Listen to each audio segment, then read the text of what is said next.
Assalamualaikum warahmatullahi wabarakatuh. Susunan acara: 1. Pembukaan, 2. Doa, 3. Menyampaikan materi, 4. Tanya jawab, 5. Tanggapan dan masukan, 6. Pembentukan panitia, 7. Penutup. 1. Pembukaan. Marilah kita buka acara ini dengan bersama-sama mengucapkan basmalah. Bismillahirrahmanirrahim.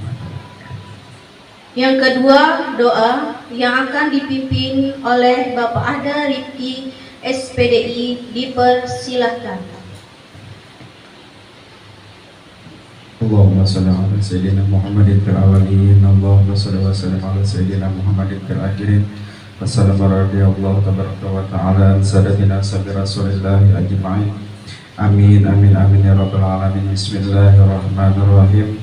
Alhamdulillahi rabbil alamin, hamdan yuwafi ni'amahu wa yukafi majidah.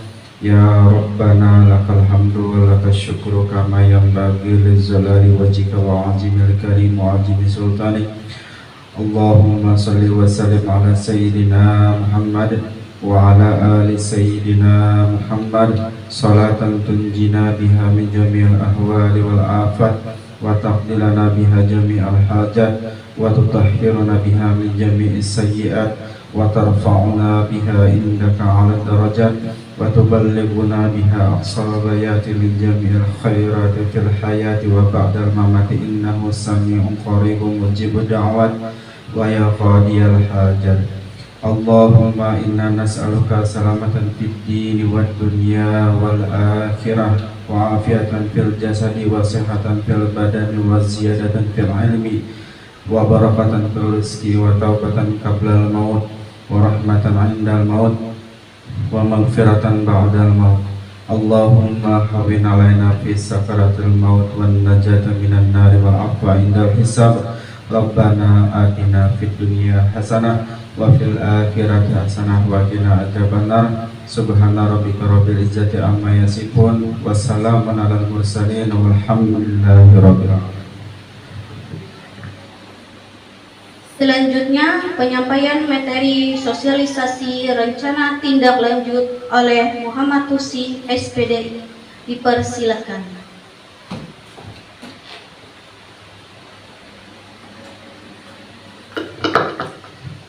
Cek satu. Izin Bapak Ibu guru semua.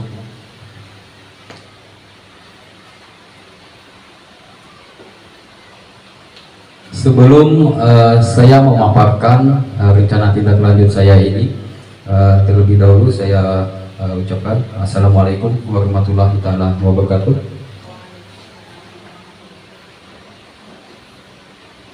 Yang saya hormati Bapak Kepala Sekolah SMA Islam Terpadu Baitur Rahman Tontok, Bapak Haji Sunarko SPD PD. Yang saya hormati Bapak Ibu guru beserta staf tata usaha yang berhadir pada hari ini. Segala puji dan syukur kehadiran Tuhan Yang Maha Esa, yang mana telah melimpahkan rahmat, hidayah serta inayahnya kepada kita semua, sehingga kita dapat berkumpul pada pagi hari ini dalam agenda sosialisasi rencana tindak lanjut. Sebelum saya menyampaikan rencana tindak lanjut saya ini, terlebih dahulu ada proyek dari saya. Ya, proyek itu yang mana tentang kekuatan pemahaman merancang pembelajaran berbasis proyek dengan komunitas belajar sekolah kita. Nah, jadi sebelum ini saya buat, ada proyeknya untuk alur kerjanya nanti yang seperti apa.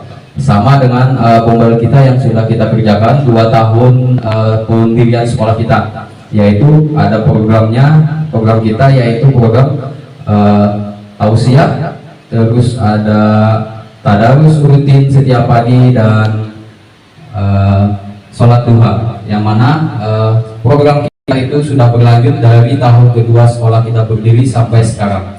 Jadi itu tetap berlanjut semuanya.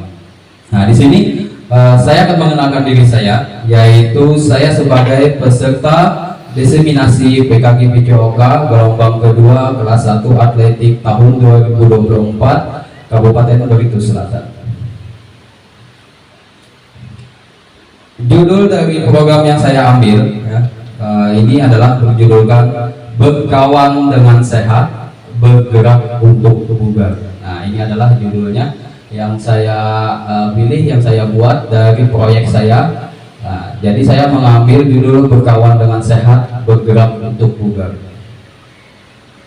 Latar belakang dari pembuatan materi ini adalah masa remaja dapat menjadi fase yang paling berisiko untuk mengalami masalah mental, sebab remaja harus mengalami berbagai macam perubahan dan tantangan dalam waktu yang relatif singkat.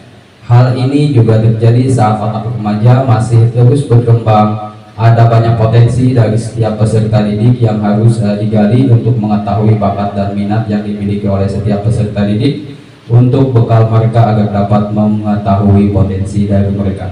Ini adalah latar belakang yang pertama. Latar belakang yang keduanya adalah melalui proyek basis learning, yaitu PJBL sekolah kita ini, berkawan dengan sehat, bergerak untuk bugar. Melalui KBS SMA IT Baitur Rahman Bontok di sekolah ini mengenalkan konsep betapa pentingnya kesehatan jiwa dan raga bagi peserta, bagi seseorang. Diharapkan peserta didik mampu mengkreasikan sebagai macam gerakan senam sebagai upaya perwujudan sehat jasmani, dan peserta didik juga diharapkan mampu sadar akan betapa bahayanya bullying bagi kesehatan mental seseorang peserta didik. Dalam program ini mengajak peserta didik mengkreasikan senam dan konten anti bullying dengan mandiri, kreatif, dan kolaborasi. Nah, jadi tujuan dari proyek saya ini, tujuan dari RTL saya ini yaitu tentang pembuatan senam kreasi. Nah, di mana di sini nanti saya pasti berkolaborasi sama guru yang lain untuk pembuatan proyek ini. Tujuan dari program ini, peserta didik mampu mengelola emosi yang dirasakan, peduli terhadap kesehatannya, baik kesehatan mental maupun kesehatan fisiknya, serta peserta didik diharapkan mampu mencari dan melakukan kegiatan-kegiatan yang positif dalam upaya memelihara kesehatan fisik maupun mentalnya. Program ini melibatkan komunitas belajar di sekolah, utamanya guru mata pelajaran PJOK. Nah, ini yang saya sampaikan tadi, kolaborasinya. Ya, ada guru PJOK, saya sendiri jelas yang membuat proyeknya. Terus kolaborasi lagi sama guru agama. Nah, guru agama ini untuk apa? Untuk membentuk spiritual anak, ya, untuk membimbing ke bagian keagamaannya nanti, biar tidak salah memilih dalam spiritualnya nanti seperti apa. Terus ada guru BP. Nah, guru BP gunanya untuk apa? Guru BP kan gunanya untuk pendekatan ke siswa yang bermasalah atau peserta didik yang bermasalah. Terus ada lagi guru seni budaya. Nah, guru seni budaya ini nanti bisa dipadukan dengan senam kreasinya, ngambil dari tradisional apa untuk bagian senam kreasinya. Terus untuk guru PKN.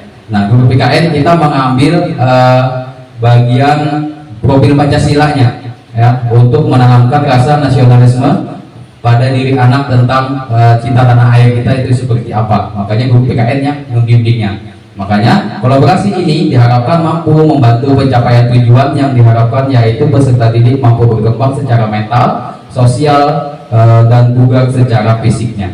Itu yang harapannya saya inginkan di program ini. Capaian dalam program ini yaitu kreatif, peduli, tanggung jawab, dan menghargai perbedaan. Terus ada langkah-langkah untuk mencapai tujuannya. Nah, di sini ada 5 langkah dalam mewujudkan dari kegiatan ini. Yang pertama adalah koordinasi kepada pimpinan sekolah atau tim KBS dan orang tua peserta didik. Nah, yang mana KBS kita atau Kombel kita sudah dibentuk dari tahun kedua pembentukan sekolah ini. Itu sudah terbentuk, yaitu dengan nama Kombel SMA Islam Terpadu Baitur Rahman. Terus setelah itu bagian ke pendataan atau asesmen awal, membuat jadwal kegiatan, mendata sarana dan prasarana yang akan digunakan. Selanjutnya mencari referensi, mencari narasumber, data pendukung atau sumber belajar, meminta pendapat dan saran dari pimpinan dan tim KBS, yaitu tim KBS kita yang tadi sudah saya sebutkan, ya. Terus pelaksanaan program sesuai jadwal pelibatan peserta didik dalam pelaksanaan dan guru memberi umpan balik. Terus bagian evaluasi dilaksanakan setiap akhir bulan, melibatkan murid dan guru untuk mencatat hasil evaluasi. Nah, evaluasinya ini itu pelaksanaannya. Pelaksanaannya nanti ada saya sebutkan di situ nanti beberapa bulan untuk pelaksanaan dan di setiap apa untuk evaluasinya. Ya. Terus ada tindak lanjutnya yaitu pengembangan program secara berkelanjutan. Struktur program dan mitra KPS. Nah, ini untuk bagian strukturnya yaitu peserta didik, pimpinan atau kepala sekolah, orang tua, instansi terkait, sasaran peserta didik yaitu kelas 10 dan kelas 11. Dan waktu program dilaksanakan mulai dari semester kedua. Jadi program ini mulai diterapkan di semester kedua selama 4 bulan pertama di semester kedua. Ini program yang akan direncanakan. Terus ada aset yang dimiliki. Nah, ini aset sekolah kita. Aset yang kita miliki di sekolah yaitu ada manusia, sosial, fisik, lingkungan, dan politik. Nah, kalau untuk di bagian manusia yaitu kepala sekolah, murid, guru, rekan sejawat, orang tua, murid, dan warga sekitar yang selalu mendukung program pengembangan sekolah.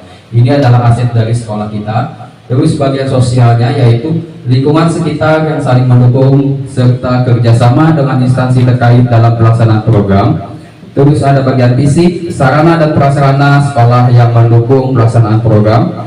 Terus bagian lingkungan yang nyaman, asri, dan sejuk serta kondusif. Terus bagian politiknya yaitu dukungan dan kebijakan dari pimpinan dalam mendukung pelaksanaan program. Nah, ini adalah aset yang saya manfaatkan dalam pembuatan proyek ini. Dalam perencanaan tindak lanjut saya ini, yaitu ada 5 aset yang saya manfaatkan di sini. Terus ada rencana refleksi. Nah, rencana refleksinya pelaksanaan evaluasi program ini dilakukan setiap akhir bulan dan akhir kegiatan program dengan melakukan wawancara dan refleksi bersama peserta didik secara terbuka terkait kegiatan yang telah dilaksanakan. Peserta didik diberi kebebasan dalam pendapatan mencurahkan isi hati dan perasaannya selama mengikuti kegiatan ini. Perubahan dan hal baru apa yang mereka dapat selama mengikuti program serta membuat rencana perbaikan yang dipadu oleh Bapak atau Ibu Guru. Nah, nanti sesuai dengan kolaborasi dengan Bapak Ibu Guru yang tadi, nanti bimbingannya masing-masing untuk diarahkan peserta didiknya. Yang mana khusus di bagian spiritual, yang mana khusus yang perlu bimbingan guru BP, dan yang mana yang perlu bimbingan diterapkan bagian profil Pancasilanya. Nanti kita bagi sama-sama untuk penugasannya, dan itu rencana refleksinya dilakukan di setiap akhir bulan selama 4 bulan berjalan. Jadi kita refleksi terus ya. Terus ada kemungkinan tantangan. Nah, ini kendala yang akan terjadi. Kemungkinannya, bayangannya seperti ini ya. Kemungkinan tantangannya yaitu konsistensi pelaksanaan program. Nah, konsistensinya gimana? Ya, pelaksanaannya tetap berlanjut atau tidak, atau terhambat dalam waktu 1 bulan itu. Makanya kita harus tetap konsisten dengan program yang kita jalankan. Terus lagi keterlibatan aktif peserta didik dalam program. Nah, peserta didik yang mana yang data awal tadi yang sudah kita masukkan harus selalu terlibat sampai akhir bulan terakhir. Ya, harus selalu terlibat. Jangan sampai ada sesuatu hal yang terjadi sama siswa ya dalam program kita ini. Terus ada komitmen peserta didik, guru, dan orang tua dalam pelaksanaan program ini. Jadi kita punya komitmen sendiri ya gimana untuk menerapkannya. Dan konsistensinya pengawasan program. Nah, pengawasnya ini yaitu langsung dari pimpinan kita, dari kepala sekolah langsung yang mengawasi kegiatan kita selama 4 bulan itu ya. Terus lagi ada konsistensi penerapan pasca program. Nah, untuk penerapan pasca programnya, kalau ini setelah selesai ini kita berhasil, bisa kita lanjutkan lagi, atau ada guru bimbel yang lain yang mau merencanakan sesuatu lagi, bisa kita buat lagi rencana untuk tambahan kegiatan sekolah kita. Ini untuk kemungkinan tantangan yang akan terjadi. Jadi setelah ini mungkin saya ucapkan salam kolaborasi kepada Bapak dan Ibu Guru sekalian. Untuk yang selanjutnya bisa saya serahkan ke moderator atau pembawa acara untuk bagian tanya jawab. Mungkin ini yang saya sampaikan tentang sosialisasi saya. Terima kasih atas waktunya. Saya akhiri. Wassalamualaikum warahmatullahi wabarakatuh.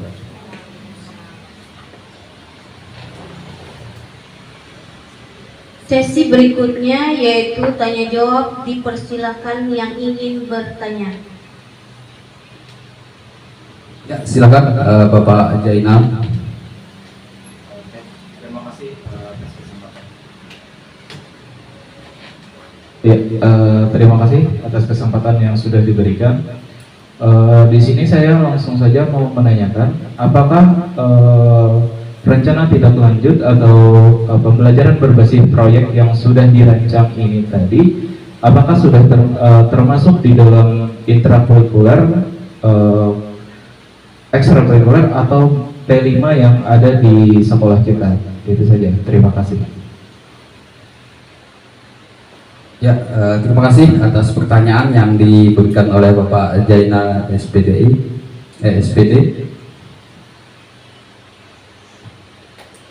Ntar saya bukakan untuk bagiannya.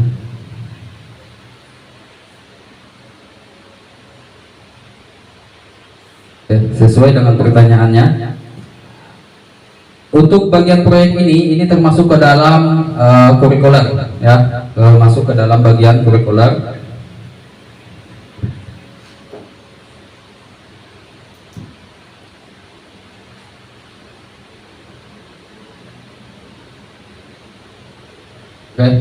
Proyek ini termasuk ke dalam kurikuler. Kegiatan kurikuler dilaksanakan sendiri ataupun berkelompok. Nantinya pengajar harus menyiapkan beberapa poin penting, seperti memberikan tugas atau materi yang sesuai dengan pembahasan yang sedang diajarkan. Pengajaran juga wajib paham tingkat kesulitan materi kurikuler agar tugas bisa sesuai kemampuan peserta didik. Jadi kenapa saya mengambil di bagian kurikuler? Karena kegiatan kurikuler ini di luar dari jam pelajaran sekolah, jadi tidak mengganggu jam sekolah. Jadi ini bisa kita laksanakan di jam di luar dari jam sekolah, seandainya di jam sore ataupun di jam lainnya. Termasuk ini bisa dikerjakan siswa di rumah, bisa dikerjakan siswa di rumah karena kita tidak berpengaruh sama pelajaran di sekolah. Makanya ini proyeknya berjalan selama 4 bulan. Jadi siswa menyiapkan materinya untuk persiapan senam kreasinya itu seperti apa. Jadi mereka bisa ngatur dengan cara berkelompok di rumah, mencari satu timnya untuk berlatih dan sebagainya. Jadi saat mereka ada kendala, mereka bisa minta bantu sama guru yang terlibat di situ, dengan poin-poin yang sudah ditentukan oleh guru tersebut. Mungkin itu yang saya sampaikan tentang pertanyaan dari Bapak Jainal Arifin SPD MPD. Terima kasih. Selanjutnya silakan Bapak Ibu yang mau bertanya lagi.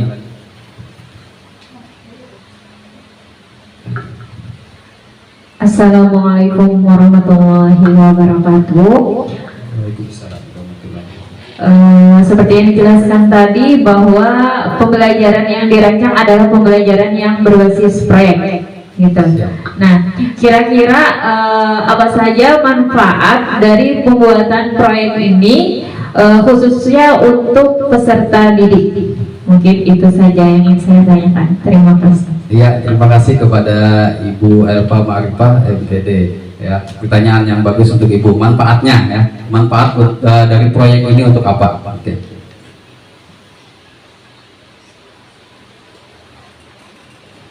Nah, di sini sudah saya sampaikan dari awal tadi, ya, tujuan dari program ini yaitu untuk manfaatnya dari program ini itu adalah peserta didik mampu mengelola emosi yang dirasakan. Nah, jadi kebanyakan siswa kita itu mereka masih labil dalam mengelola emosinya. Makanya perlu kita bimbing, ya, perlu kita bimbing. Terus peduli terhadap kesehatannya, baik kesehatan mental maupun kesehatan fisiknya.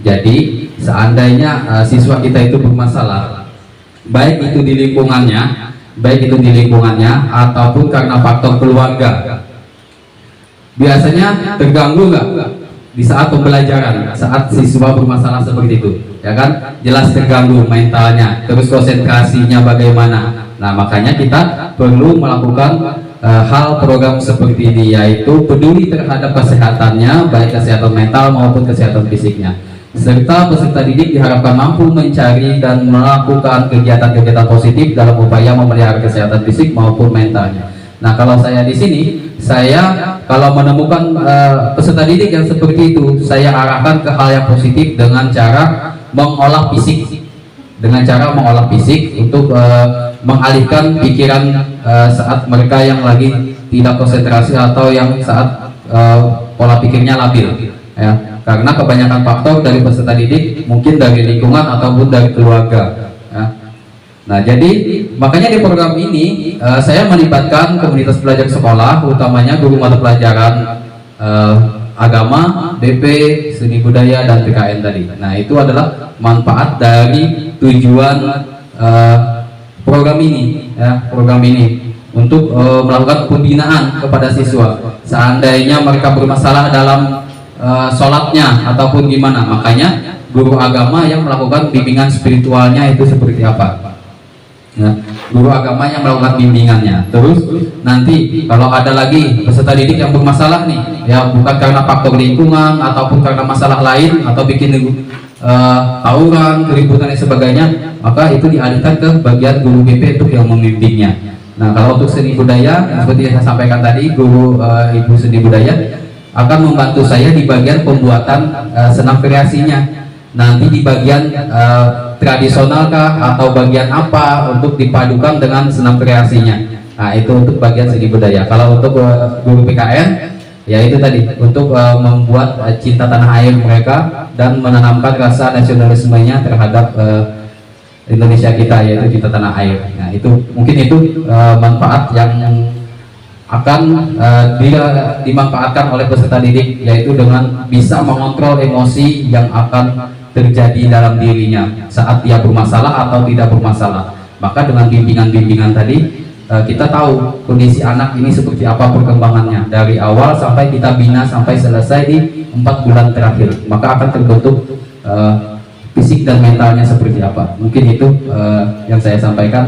Terima kasih kepada Ibu Elva Marifah. Selanjutnya silakan, mungkin satu lagi Ibu yang ingin bertanya atau Bapak, silakan. Assalamualaikum warahmatullahi wabarakatuh. Waalaikumsalam warahmatullahi wabarakatuh. Saya akan ingin bertanya, bisa dijelaskan untuk alur pelaksanaan pembelajaran nanti yang seperti apa? Siap, terima kasih Ibu atas pertanyaannya. Untuk bagian alur pelaksanaan, ya ini akan saya sampaikan di sini. Itu di bagian proyek saya, tidak saya tuliskan di bagian bagian RTL saya, tapi akan saya bacakan di bagian proyek saya. Ya. Untuk bagian alur itu ada alur aktivitas dan alur perencanaannya. Ya. Di sini yang pertama di bagian alur perencanaan yaitu peluncuran proyek. Nah, peluncuran proyeknya yang ini yang saya sampaikan sekarang, sudah saya sosialisasikan kepada Bapak dan Ibu guru untuk alur proyek. Terus bagian aktivitasnya yaitu kita memfokuskan kepada murid atau peserta didik dan orang tua mengikuti pertemuan yang diadakan pihak sekolah. Terus guru menginformasikan tugas proyek ini kepada murid kelas 10 dan kelas 11. Jadi kita cuma mengambil 2 kelas, ya, di kelas 10 dan kelas 11. Terus ada pengumpulan informasi. Orang tua dan murid memahami kegiatan yang akan dilaksanakan selama proyek. Orang tua dan murid memahami tujuan akhir proyek dengan berkaitan dengan sub elemen pelajar Pancasila yang dituju. Terus ada orang tua memahami dukungan apa yang harus diberikan kepada murid dalam pelaksanaan tugas proyek. Dan yang ketiga yaitu pengembangan dan umpan balik. Guru sebagai fasilitator memberikan arahan dan bimbingan kepada murid dalam mengerjakan proyek yang ditugaskan. Terus lagi ada murid secara berkelompok bekerja sama dalam melaksanakan tugas proyek. Guru memfasilitasi murid untuk berkonsultasi terhadap tugas proyek yang diberikan. Terus ada bagian presentasi. Nah, bagian presentasi ini yang di bagian akhir proyek mereka nanti yang mereka tampilkan, yaitu guru menentukan waktu pelaksanaan hasil karya dari proyek yang telah dibuat. Murid melakukan presentasi hasil karya kelompoknya dalam sebuah acara yang telah dijadwalkan. Nah, nanti setelah di 4 bulan terakhir, ya 4 bulan terakhir kita tentukan nanti mau ini diadakan pameran atau mau dibuat suatu acara resmi yang seperti apa. Nah, disitulah hasil proyek dari mereka itu ditampilkan, ya, dimunculkan hasil proyeknya yang mana proyeknya yang sudah sesuai dengan alur yang kita buat ini. dari peluncuran pertama proyek, pengumpulan informasi, pengumpanan dan umpan balik sampai ke bagian presentasinya. Inilah alur yang akan mereka jalani selama 4 bulan sampai ke bagian yang sudah kita tentukan di akhir. Mungkin itu bagian alur pelaksanaannya. Terima kasih untuk Ibu Mawahdah Warahmah SPD. Mungkin cukup untuk pertanyaan, saya serahkan kembali kepada pembawa acara atau moderator. Terima kasih. Wassalamualaikum warahmatullahi wabarakatuh. Kemudian sesi berikutnya yaitu tanggapan dan masukan oleh Ketua KBS SMA IT Baitur Rahman Buntok oleh Ibu Miftahul Jannah SPD, dipersilahkan.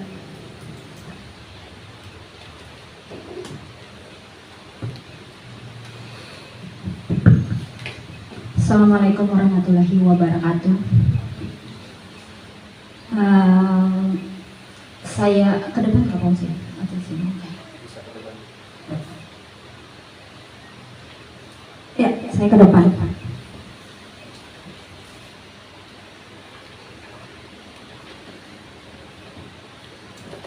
Assalamualaikum warahmatullahi wabarakatuh.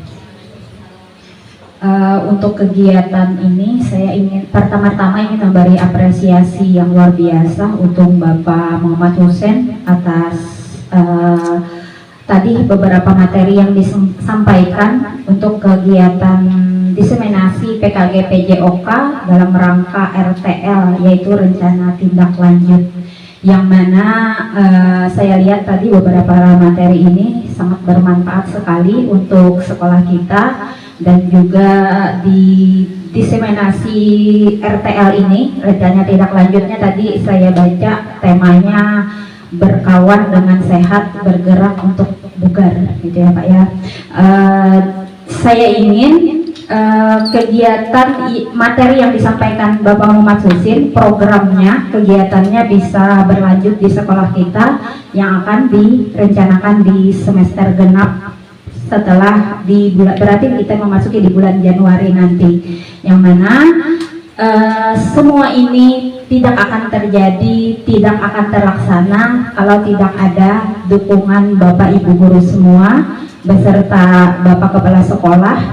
Dan di sini kita disuruh ataupun juga diwajibkan untuk berkolaborasi, yang mana tadi antara guru BP, guru PAI, guru seni, guru PKN juga. Jadi saya rasa semuanya bisa berkolaborasi untuk meningkatkan proyek yang akan kita laksanakan di semester genap nanti, yang mana tujuan ini semua bisa menciptakan proyek kita yang lebih kreatif lagi, anak-anak bisa lebih mandiri, anak-anak bisa lebih menciptakan olahraga yang menarik, anak-anak bisa berpola hidup sehat, bisa berpikir sehat. Jadi itu sangat penting untuk kita semua.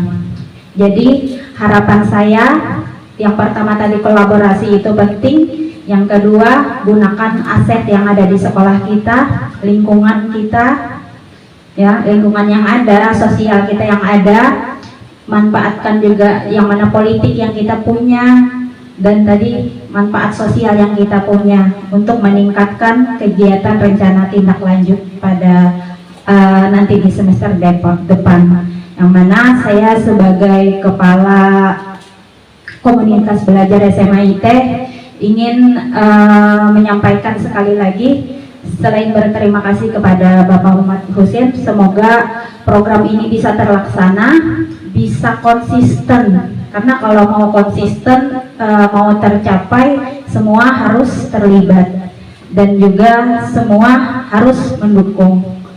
Ya, mungkin itu saja dari saya.